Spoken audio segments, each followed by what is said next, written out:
Good morning everyone. Cosmo academy पर आपका स्वागत है। आज हम बात करने वाला है करंट अफेयर्स की। जितने भी आपके एग्ज़ाम्स हैं, आरपीएससी, एसएससी, रेलवे और स्टेट एग्ज़ाम, ठीक है, जिसके अंदर करंट अफेयर्स आता है, वो जो भी भाई एग्ज़ाम देने वाले हो, आप बिल्कुल सही जगह पर हो। ठीक है, डेली क्लास होती है। ठीक है, डेली क्लास अभी इसी मंथ से स्टार्ट हुई है और आज की क्लास 11 अक्टूबर की, जिसके अंदर आपको सारे करंट अफेयर तो इम्पोर्टेंट है, आपको 10 करंट अफेयर्स आपको मिलेंगे। इसके साथ ही आपको स्टैटिक जीके के कुछ पॉइंट मिलेंगे क्वेश्चंस के अकॉर्डिंग। ठीक है, तो जब हम समय बर्बाद नहीं करते, स्टार्ट करते हैं क्वेश्चन नंबर 1 से। और एक बात और बोलने की, आपको अगर इस क्लास की पीडीएफ चाहिए तो आप इसके टेलीग्राम ग्रुप पे जाके इसकी पीडीएफ डाउनलोड कर सकते हो। ठीक है, चलो स्टार्ट करते हैं क्वेश्चन नंबर 1 से।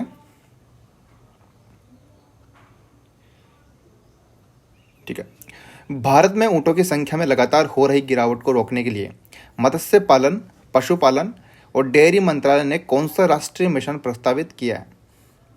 तो ऑप्शन अपने पास है: राष्ट्रीय पशुधन विकास अभियान, रेगिस्तानी पशुधन मिशन, राष्ट्रीय ऊँट स्थिरता पहल और ऊँट विकास कार्यक्रम। ठीक है, क्वेश्चन क्या अपने पास? ऊँटों की संख्या में लगातार हो रही गिरावट को रोकने के लिए, ठीक है, तो कौन सा राष्ट्रीय मिशन है जो इसके लिए प्रस्तावित किया गया है? तो इसका सही आंसर है राष्ट्रीय ऊँट स्थिरता पहल। ठीक है, ये इसका सही आंसर होगा। ऊँटों की संख्या में कमी हो रही है, तो इसको रोकने के लिए भारत ने एक राष्ट्रीय मिशन को प्रस्तावित किया और उस मिशन का नाम जो है वो है राष्ट्रीय ऊँट स्थिरता पहल। इस स्कीम के तहत भारत सरकार की एक ये नई पहल है जिसका उद्देश्य देश में घटती हुई ऊँट की जनसंख्या को रोकना और ऊँटों के संरक्षण को बढ़ावा देना है। ठीक है, उद्देश्य समझ में आएगी आपको कि ऊँटों की संख्या को रोकना है और इनको वापस से आर्थिक और पारिस्थितिक महत्व को पुनर्स्थापित भी किया जाना है। ठीक है, अब बात करें कि यह पहल जो है वो किसके द्वारा की गई है। मंत्रालय की अगर हम बात करें तो मंत्रालय है मत्स्य पालन, पशुपालन और डेयरी मंत्रालय, इसके द्वारा ये चीज़ की जा रही है। ठीक है, इसके अलावा अगर हम बात करें तो इनका एक मंत्रालय जो है वो एक ही है। कौन सा? मत्स्य पालन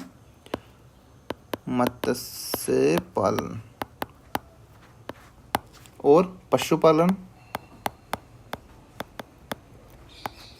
और डेयरी। जो मंत्री है उसका जो नाम है वो है राजीव रंजन सिंह। राजीव रंजन सिंह। ठीक है, आपको सिर्फ इतना ही याद रखना है। अगर इसके और राज्य मंत्री की अगर बात करें, राज्य मंत्री की बात कर लेते, हालांकि इतना इंपॉर्टेंट है नहीं, आपको इतना ही पूछ सकते हैं कि मत्स्य पालन, पशुपालन, डेयरी मंत्रालय के मंत्री कौन है? राजीव रंजन सिंह।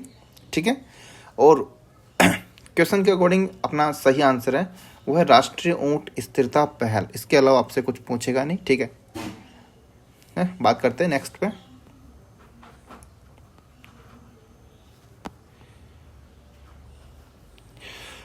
अक्टूबर 2025 में पुरातत्वविदों ने किस देश में स्थित करहान तेपे स्थल पर एक 12,000 साल पुराना टी आकार का स्तंभ खोजा जिस पर एक नक्काशीदार मानव चेहरा बना हुआ है?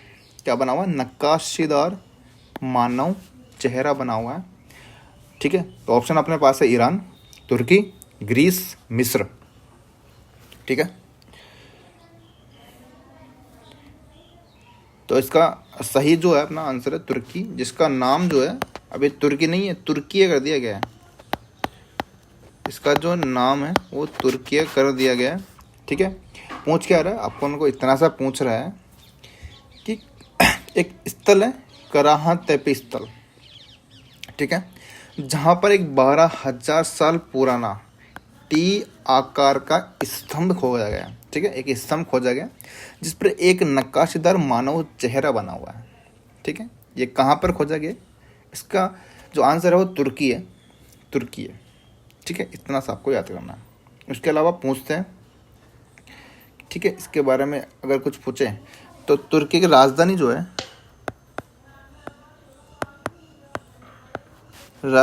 वो है अंकारा। ठीक है, राजधानी क्या है?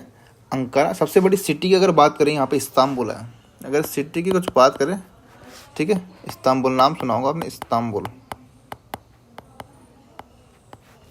ठीक है, इसके अलावा अगर हम बात करें तुर्की की कुछ इम्पोर्टेंट जो पॉइंट है, अगर अपन देखें, ठीक है, तो अपन देख सकते हैं कि यहाँ के राष्ट्रपति जो है उनका नाम है रिसेप तैयब एर्दोगन। राष्ट्रपति का नाम जो है रिसेप तैयब एर्दोगन।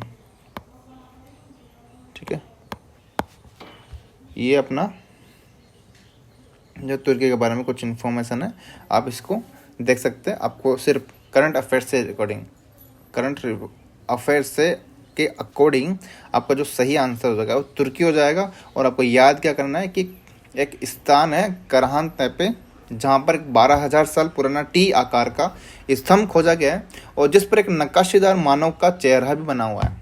कहाँ पर है? तुर्की के अंदर है, और ये आपका सही आंसर हो जाएगा। बात करते हैं किस भारतीय राज्य ने ज्ञान यज्ञ मंडप नामक एक डिजिटल पुस्तकालय की स्थापना की घोषणा की है? तो ऑप्शन अपने पास तमिलनाडु, गुजरात, कर्नाटक, ओडिशा। ठीक है, तो इसका सही जो आंसर है वह है ओडिशा। ठीक है, एक लाइब्रेरी का नाम है ज्ञान यज्ञ मंडप। ठीक है, एक डिजिटल लाइब्रेरी है, डिजिटल पुस्तकालय है जिसकी स्थापना की गई है ओडिशा ने, और जिसका नाम है ज्ञान यज्ञ मंडप। बात करते हैं लाइब्रेरी किस टाइप की लाइब्रेरी है।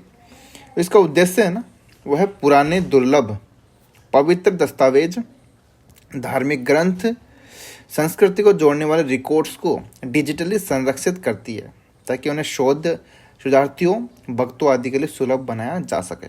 ठीक है, इसके लिए इतना सा आपको याद रखना है किसका उद्देश्य जो है, लिख देते हैं। इसके अंदर क्या किया जाएगा, मतलब पुराने, ठीक है, पुराने ग्रंथ हो गए, दुर्लभ हो गए, जो अभी मतलब पढ़ने में प्रॉब्लम कर रहे हैं, फटे हुए हैं थोड़े से, ठीक है, तो बुक्स हैं पुराने हो गए जो अवेलेबल जल्दी से नहीं हो पाते हैं।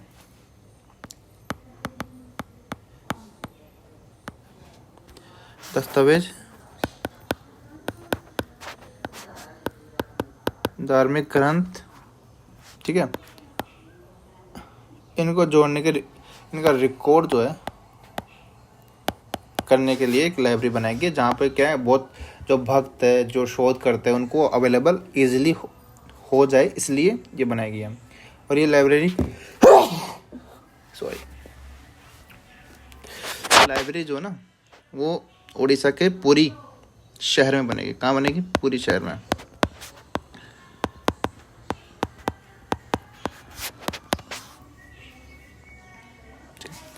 ये जो लाइब्रेरी है कहाँ पर? जगन्नाथ मंदिर के नज़दीक है। इतना तो आपको याद नहीं करना, बस आपको बता रहा हूँ जगन्नाथ मंदिर भी उड़ीसा के अंदर, ठीक है।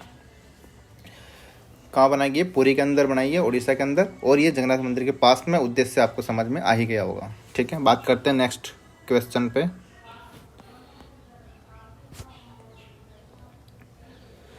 क्वेश्चन अपने पास है कि अक्टूबर 2025 में आदिवासी त्योहार मेरा होऊ चोंगबा, क्या नाम है? मेरा होऊ चोंगबा हाल ही में किस भारतीय राज्य में मनाया गया? ऑप्शन अपने पास है मणिपुर, मेघालय, नागालैंड और मिजोरम। सही आंसर इसका है मणिपुर, ठीक है। मणिपुर के अंदर ये आदिवासी त्योहार मनाया गया है, मणिपुर का ये फेस्टिवल है। बात करते हैं अब इसके अलावा मणिपुर के कुछ प्रमुख त्योहारों के बारे में बात करें तो जिसके अंदर है आपको मिलेगा संगाई फेस्टिवल, संगाई फेस्टिवल, उसके अलावा मिलेगा आपको यशोशांग,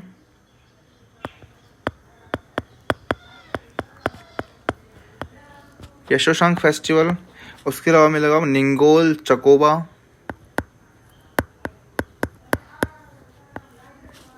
निंगोल चकोबा, ठीक है। चिरोबा,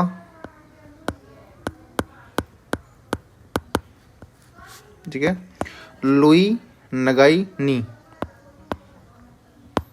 लुई नगाई नी, ठीक है। ये त्यौहार आपको है मणिपुर के अंदर मिलेंगे, ठीक है। सगाई फेस्टिवल, यशोशांग, निगोल चकोबा, चिरोबा, लुई नगाई नी, ठीक है। ये क्या यू है,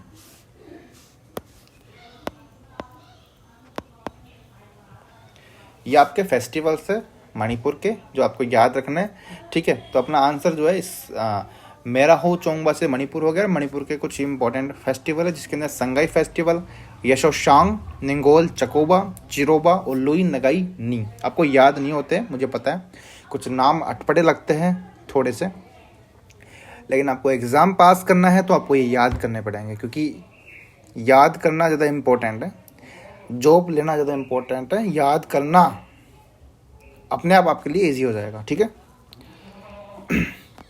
बात करते हैं नेक्स्ट क्वेश्चन पे कि कौन सा देश 27-30 अक्टूबर 2025 तक अंतर्राष्ट्रीय सौर गठबंधन ISA सभा के 8वें सत्र की मेजबानी करेगा। किसकी मेजबानी? अंतर्राष्ट्रीय सौर गठबंधन 8वें सत्र की कौन करेगा? ऑप्शन अपने पास फ्रांस, जर्मनी, भारत और जापान।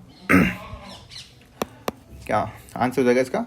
ISA का जो 8वां सत्र करेगा मेजबानी भारत करेगा, ठीक है। ISA का फुल फॉर्म आपको अंतर्राष्ट्रीय सौर संगठन नहीं,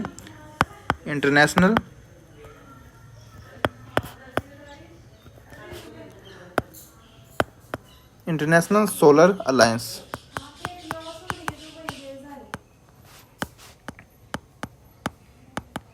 ठीक है। इसकी स्थापना की अगर बात करें तो 30 नवंबर 2015 को की गई थी COP21 के द्वारा, और भारत और फ्रांस के द्वारा की गई थी।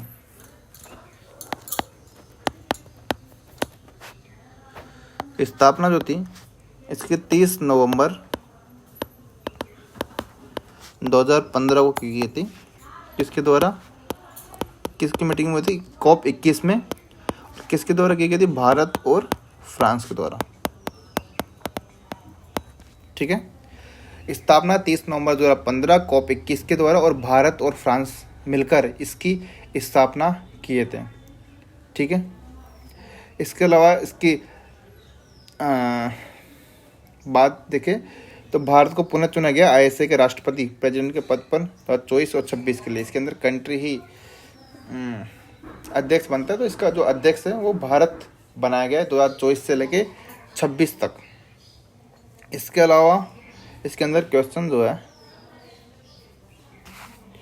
वो कुछ नहीं पूछेगा, इतना सा पूछेगा कि इसके अंदर कौन कौन कंट्री के द्वारा बनाया गया। तो भारत और फ्रांस के द्वारा बनाया गया था।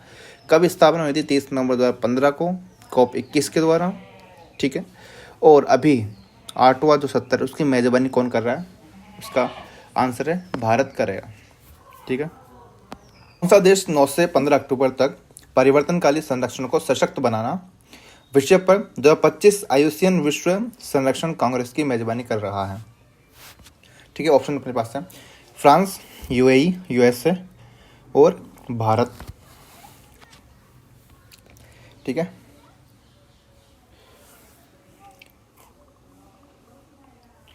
इसका जो आंसर है अपने पास UAE। इसकी मेजबानी कौन कर रहा है? UAE।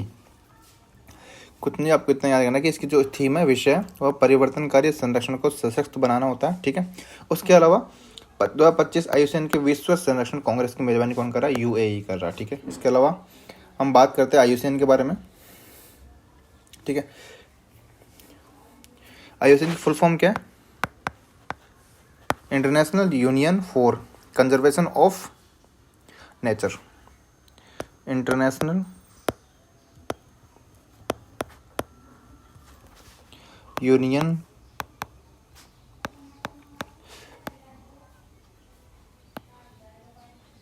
कंजर्वेशन ऑफ नेचर, ठीक है। इसके अलावा बात करते हैं जो इसकी कहाँ पर हो रहा है, तो 25 जो है आईयूसीएन संरक्षण कांग्रेस जो हो रही है वो कहाँ पे हो रही है, अबू धाबी के अंदर, अबू धाबी यूएई के अंदर हो रही है, ठीक है। इसके अलावा हम बात करें इसके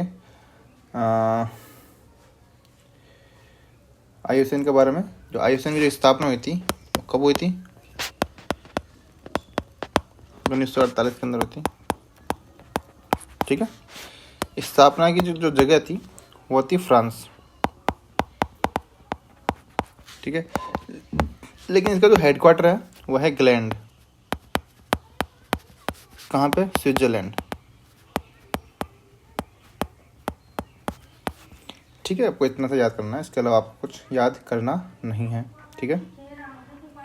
स्थापना होगी इसकी 1948 के अंदर फ्रांस के अंदर, मुख्यालय ग्लैंड स्विट्जरलैंड के अंदर है, ठीक है। इसकी जो कांग्रेस होती है वो हर 4 साल में एक बार होती है,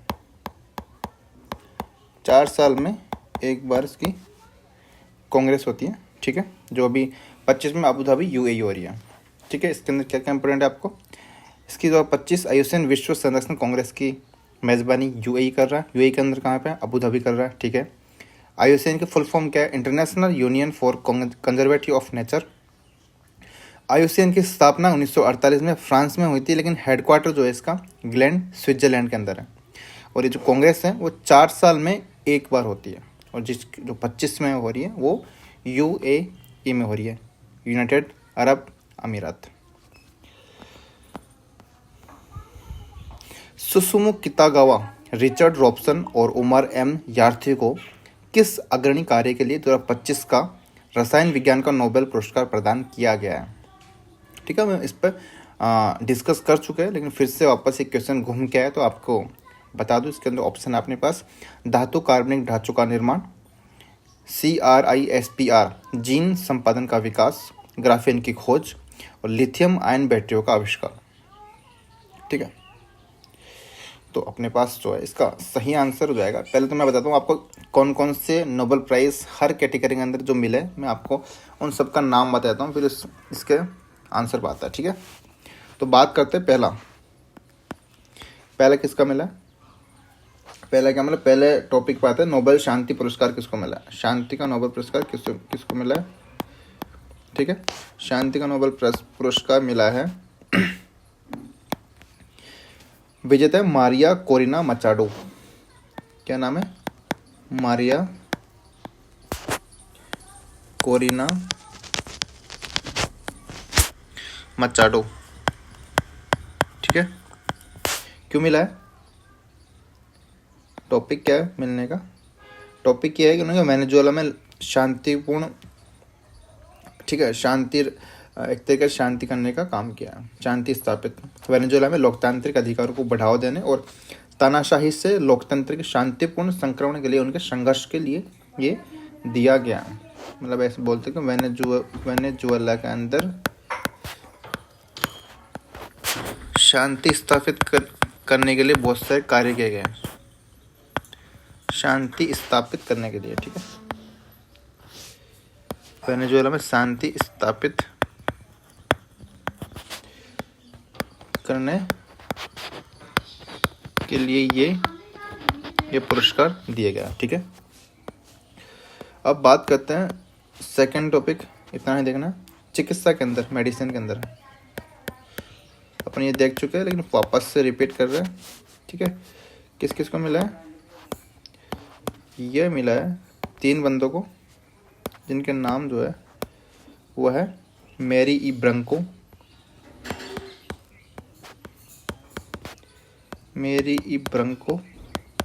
ठीक है।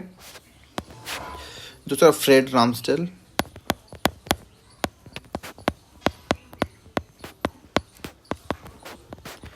ठीक है। शिमोन शकागुची,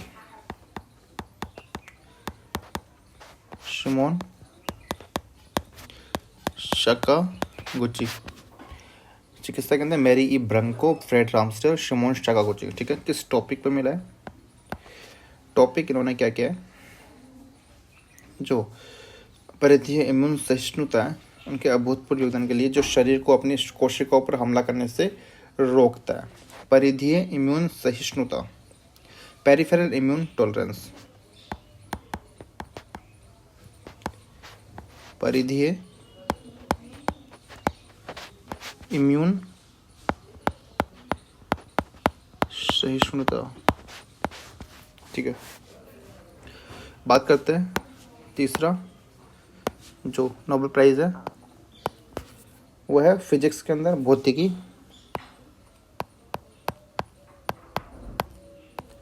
भौतिकी के अंदर किसको मिला है?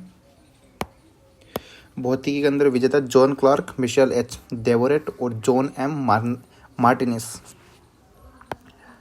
जॉन क्लार्क, मिशेल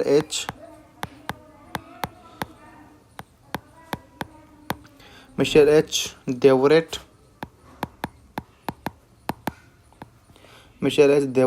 और John M Martinez.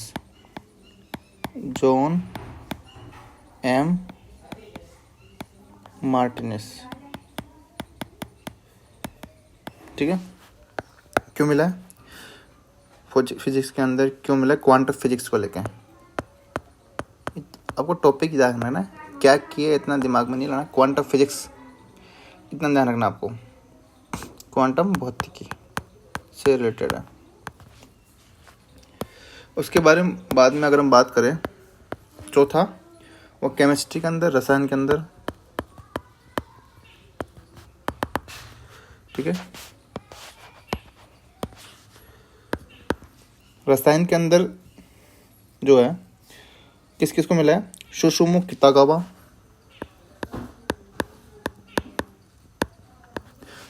कितागावा, Richard Robson और Omar M Yagi.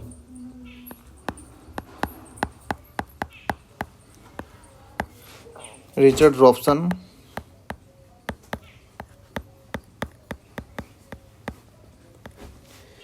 Umar M Yaghi.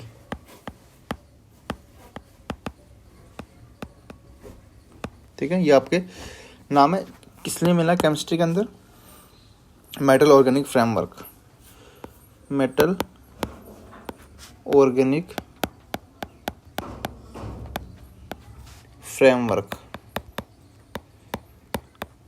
ठीक है।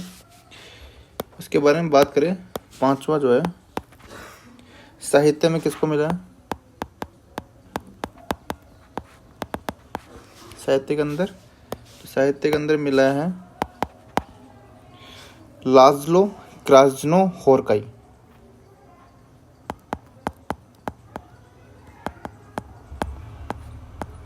लाज़्लो क्रास्नोहोरकाई,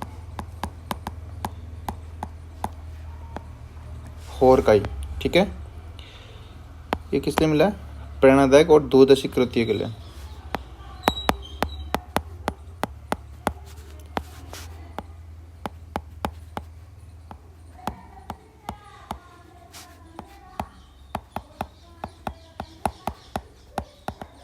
ठीक है, 2-3 बार रिपीट करा चुका हूँ, वापस से स्टार्ट करते हैं। शांति के अंदर किसको मिला है? Maria Corina Machado. किसके लिए मिला है? वेनेजुएला के अंदर शांति स्थापित करने के लिए। सेकंड जो है चिकित्सा के अंदर मैरी ई ब्रांको, फ्रेड राम्सडेल, शिमोन शकागोची। किस लिए मिला है? परिधीय इम्यून सहिष्णुता के लिए। भौतिकी के अंदर किसको मिला है? John Clarke, Michel H Devoret, John M Martinis. किस लिए मिला है? क्वांटम फिजिक्स के लिए। रसायन के अंदर Susumu Kitagawa, Richard Robson, Omar M Yaghi. Metal organic framework के लिए इनको नोबेल प्राइज़ मिला है। साहित्य की बात करें, लाज़्लो क्रास्नोहोरकाई। क्यों मिला है? प्रेरणादायक और दूरदर्शी कृतियों के लिए इनको नोबेल प्राइज़ दिया गया। ये अपने 5 टॉपिक है, 5 टॉपिक के लिए नोबेल प्राइज़ मिलते हैं। सारे के सारे नोबेल प्राइज़ अनाउंस हो चुके हैं, जो आपके एग्ज़ाम के लिए बहुत इंपॉर्टेंट है, क्योंकि किसी भी एग्ज़ाम के अंदर ये एक क्वेश्चन आ ही जाता है। तो आप करंट अफेयर्स अगर आप देख रहे हैं तो इस टॉपिक को बिल्कुल नहीं छोड़े। नाम अटपटे है, नाम बिल्कुल याद नहीं होने वाले, लेकिन आपको याद करने हैं, क्योंकि एग्ज़ाम के अंदर जो है आपको एक हिंट चाहिए ऑब्जेक्टिव एग्जाम के लिए ABCD, जिसके अंदर आप छोटा सा हिंट भी अगर आपके पास मिलता है, या तो क्या पूछेगा, रीजन पूछेगा कि किस चीज़ के अंदर इनको नोबेल प्राइज़ मिला है, या फिर सब्जेक्ट पूछेगा, सब्जेक्ट के अंदर नाम पूछेगा। कैसे भी तरीके 3 टाइप के क्वेश्चन बन सकते हैं इसके अंदर। नाम दे देगा, पूछेगा कि इसको कौन सा नोबेल प्राइज़ मिला है, ठीक है। नाम दे देगा, पूछ लेगा कि किस चीज़ के अंदर नोबेल प्राइज़ मिला है, ठीक है। और नोबेल प्राइज़ का नाम देके पूछ लेगा कि किसको नोबेल प्राइज़ मिला है, किस चीज़ में मिला है। बहुत से 3-4 टाइप के इसमें क्वेश्चन बन रहे हैं, और आपके लिए वो बहुत ही इंपॉर्टेंट है, आपको ये भी बिल्कुल याद करना पड़ेगा, ठीक है। ऑप्शन अपने पास है नहीं, ठीक है। बहुत अच्छा टॉपिक है। अगर आपको लग रहा है कि एक टॉपिक के अंदर क्वेश्चन बन सकते हैं, हाँ, बहुत मैक्सिमम चांस है भाई, बहुत मैक्सिमम चांस है कि आप इसमें अंदर क्वेश्चन बन सकते हैं, तो प्लीज़ याद कीजिए। आपके लिए मैंने एक ही जगह सारे के सारे जो है नोबेल प्राइज़ को मैंने कंक्लूड कर दिया गया। चलो बात करते हैं नेक्स्ट क्वेश्चन की। और नेक्स्ट क्वेश्चन अपने पास है, भारतीय वायुसेना IAF इंडियन एयरफोर्स 8 अक्टूबर 2025 को किस वर्षगांठ का आयोजन कर रही है, जो 9 दशकों से अधिक सेवा और उत्कृष्टता का प्रतीक, ठीक है। तो अपने पास जो है इसका जो आंसर है, ऑप्शन है अपने पास 90, 91, 92 और 93, ठीक है। इसका सही आंसर जो है आपको देखना है कि इसका गठन कब हुआ था और ये कब से सेवा चल रही है इसके इंडियन एयरफोर्स की। हालांकि तो पता है आपको, आज़ादी से पहले की चल रही है, आज की तो है नहीं।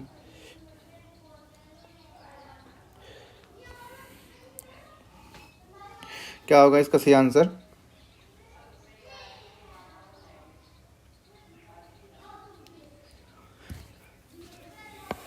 (93), ठीक है। भारतीय वायुसेना 8 अक्टूबर 2025 को 93वां वर्षगांठ का आयोजन कर रही है, ठीक है। बात करते हैं इसके इंडियन एयरफोर्स की, जिसका जो स्थापना हुई थी 8 अक्टूबर को ही हुई थी 1932 के अंदर, ऑब्वियसली जब अंग्रेज़ों का शासन था। हेडक्वार्टर इसका है नई दिल्ली,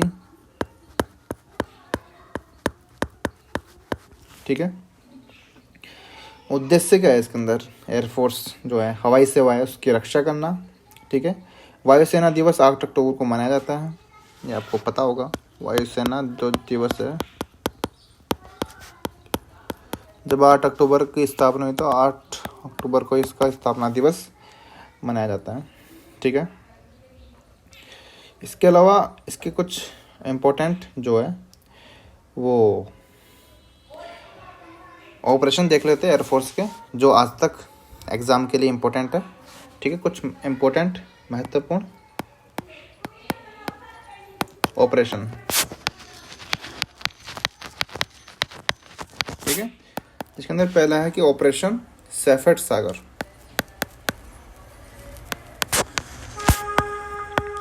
ऑपरेशन सफ़ेद सागर। ये कब हुआ था? 1999 के अंदर। किस लिए किया गया? कारगिल युद्ध में।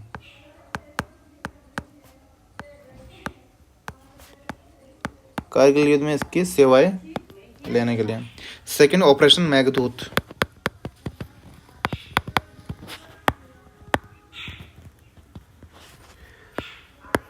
ठीक है। 1984 के अंदर एक किया गया, कहाँ पर? सियाचिन के अंदर ये चलाया गया था। तीसरा ऑपरेशन राहत,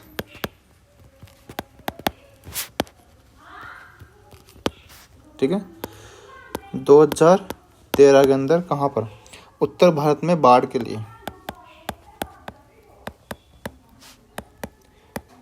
बाढ़ राहत कार्य,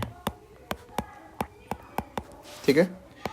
चौथा अपने पास है ऑपरेशन कैक्टस।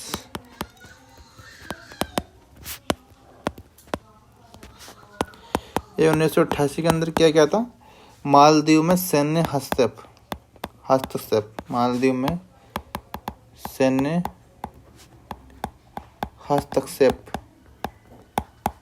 के लिए।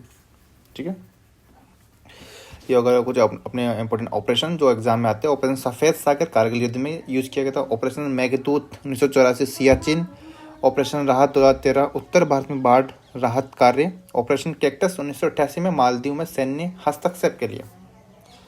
ठीक है, हो गया। चलो इतना ही इसमें जानना है। बात करते हैं नेक्स्ट पे कि अक्टूबर 2025 में लॉन्च किया गया भारतीय radio software architecture IRS Indian radio software architecture 1.0 IDS और टाई सर्विसेज के सहयोग से किस संगठन द्वारा विकसित किया गया था? ऑप्शन अपने पास है इसरो, बेल, DRDO, HAL।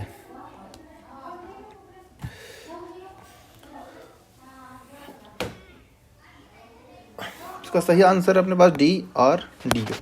ठीक है,